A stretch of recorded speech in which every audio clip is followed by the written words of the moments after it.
In that case, it might be a good idea to get a little information with a fellow who owns and operates a company that makes and sells oil drums. Each year, customers buy more and more from our because he makes a better oil drum than his competitors. One day, customers demand more oil drums than the owner can produce. He figures it will take about $3 million to do the job.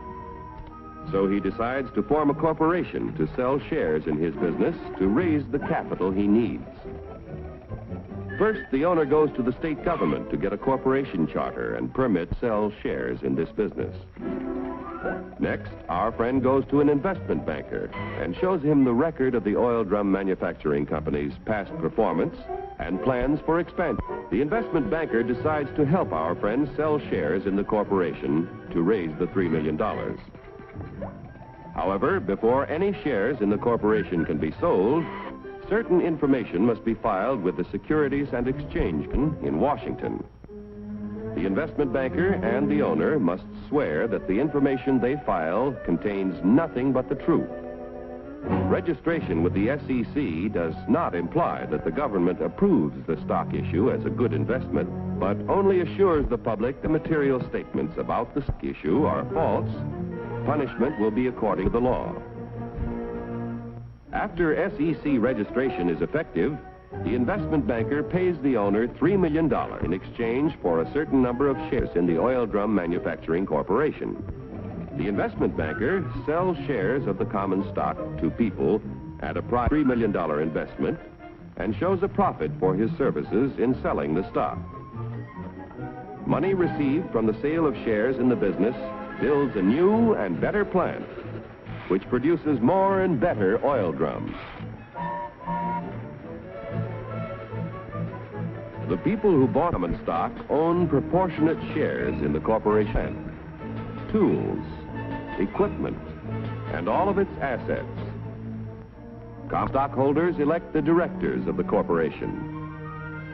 Directors represent the stock and are responsible for the way the business is run. Directors determine the amount of dividends, if any, to be paid out of earnings to the stockholders.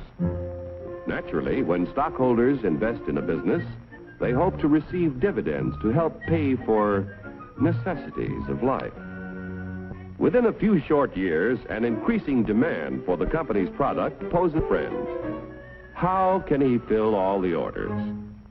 He will have to build more plants and buy more tools to increase production of oil drums. It will take about $20 million to do the job. One way to get this additional capital is to sell more stock to many more people.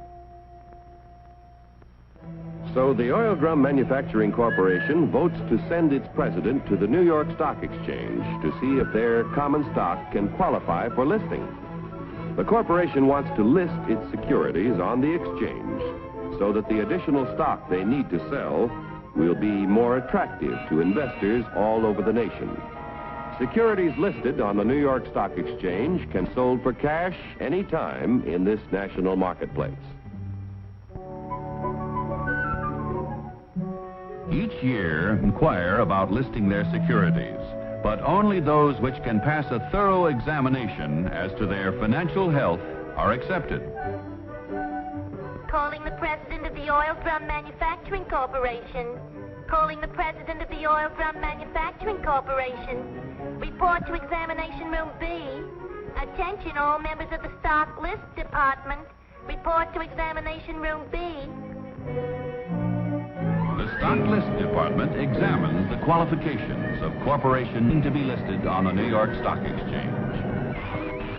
The corporation must have substantial assets in plants, tools, equipment, and cash. There must be a broad distribution of its shares among a large number of stockholders. The corporation must show successful management and sales records and annual net earnings at the time of listing of at least $1 million. The proposed stock issue must meet federal, state, and New York Stock Exchange regulations. The corporation must agree to report to its stockholders at frequent intervals.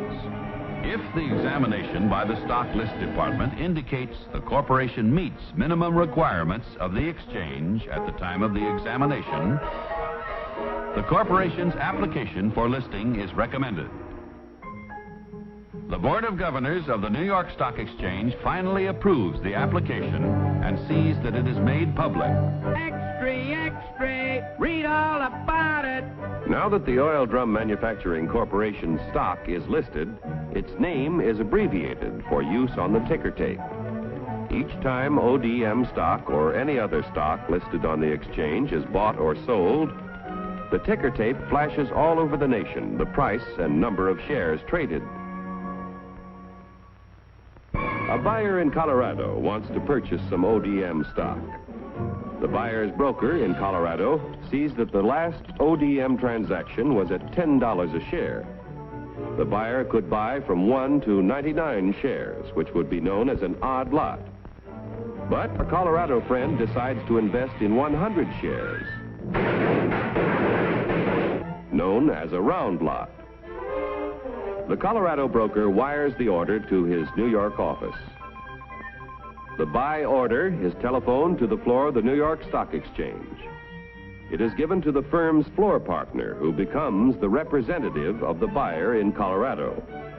The floor partner goes to the post where ODM stock is traded. The representative of the buyer in Colorado bids $10 a share for 100 shares. But at the moment, there is no stock offered for sale at this price. In the meantime, however, in Maine, an ODM stockholder who needs cash decides to sell his 100 shares if he gets $10 a share. The Maine broker wires the sell order to his firm's representative on the floor of the New York Stock Exchange. This firm's floor partner, representing the seller in Maine, offers to sell 100 shares of ODM stock at $10 a share. The price of $10 a share is mutually acceptable, and the transaction is made. Like the cowboy in Colorado and the fisherman in Maine, investors all over the country use the facilities of brokers who are members of the New York Stock Exchange whenever they want to buy or sell stock of companies listed on this national market. Yesterday's savings financed the miraculous growth of our railroads, automobiles, airplanes, farm machinery, communications, electric light and power, textiles, and countless other industries contributing to a more enjoyable life. If a part of our savings continue to flow into industry, American labor, management, and capital can continue to build new tools and plants. Industrial expansion creates jobs for hundreds of thousands of young people who must find employment each year. A growing capacity to produce things which make life better in peacetime can be our greatest protection in time of war. When danger threatens, we can convert industry to produce the things we need to defend ourselves. Common stock investments have helped to make our country prosperous and powerful. Owning a share in American industry is like owning a share in the future of our nation. But remember, John Q, there is a risk as well as an advantage in owning any kind of property. So get the facts before you put your